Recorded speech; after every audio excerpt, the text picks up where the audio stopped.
ये सब इसलिए हो रहा है क्योंकि आज सामंतवादी और प्रभुत्ववादी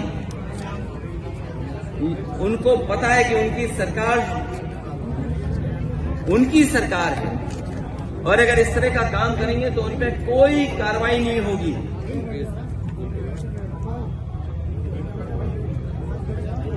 इसीलिए निषाद समाज की वीरांगना फूलन देवी को मारने वाला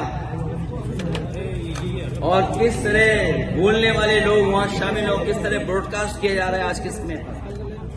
आज जब मैं अपनी पार्टी के दलित सांसद आजी सुमन जी के साथ खड़ा हूं तो याद होगा मुझे गोली मारने की धमकी मिल रही है। जैसे फूलन देवी जी को मारा वैसे तुम्हें मारेंगे। आखिरकार कौन है इनके पीछे? और अगर ये धमकी दी गई है, अगर वो पोस्ट वायरल हो रही है, सोशल मीडिया पे चल रही है, वैसे तो सरकार को खुद संज्ञान लेना चाहिए। लेकिन अगर हमारी पार्टी के लोग शिकायत भी करने जा रहे हैं तो उस पर एफआईआर दर्ज नहीं हो रही है। बीजेपी के लोग कुछ भी लिख सकते हैं, उन पे एफआईआर नहीं होगी, कड़ी कार्रवाई नहीं होगी। और अगर एफआईआर हो भी जाएगी तो कार्रवाई नहीं होगी। करीबन 25-30 एफआईआर तो हम लिखा चुके हैं। इस सरकार में जाति कैसे काम कर रही है उसे देखिए। सम्राट अशोक, जिन्हें कुशवाहा मौर्य समाज अपना भगवान मानता है, उनकी जयंती पर सौहार्दपूर्ण आयोजन एक व्यक्ति ने तलवार से केक काट दिया, उस पर कार्रवाई हो गई। पर पुलिस ड्रोन की निगरानी में तलवार लहराती योगी सेना के लोगों को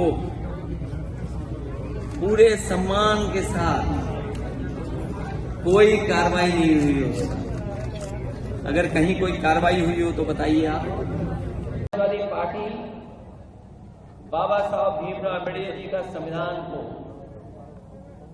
और जो हमें लोकतंत्र में अधिकार मिले हैं, उन अधिकारों के तहत हम लोग आगे बढ़ रहे हैं।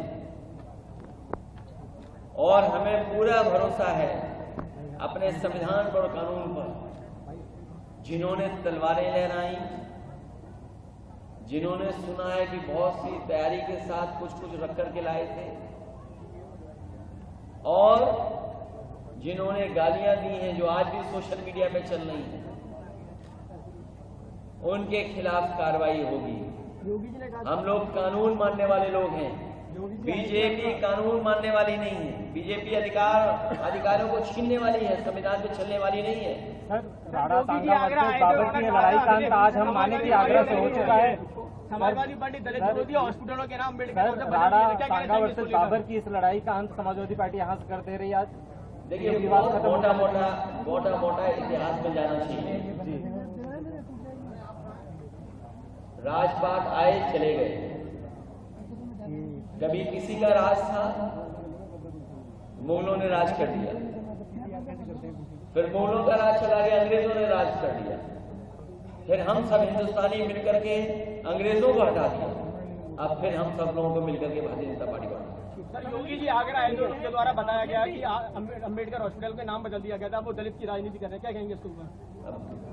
पहले तो एक बात दिमाग में आप डाल दो, योगी जी को कुछ नहीं आता।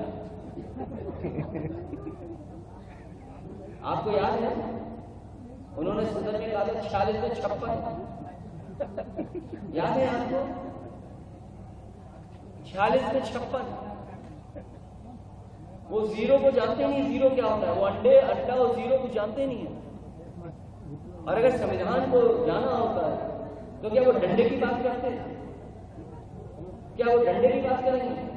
क्या विधानसभा में ये अगर ठोक दो, और ठोक दो का असर क्या हुआ? आपको याद होगा एक वाल्मीकि नौजवान थाने में मार दिया गया था पीट करके।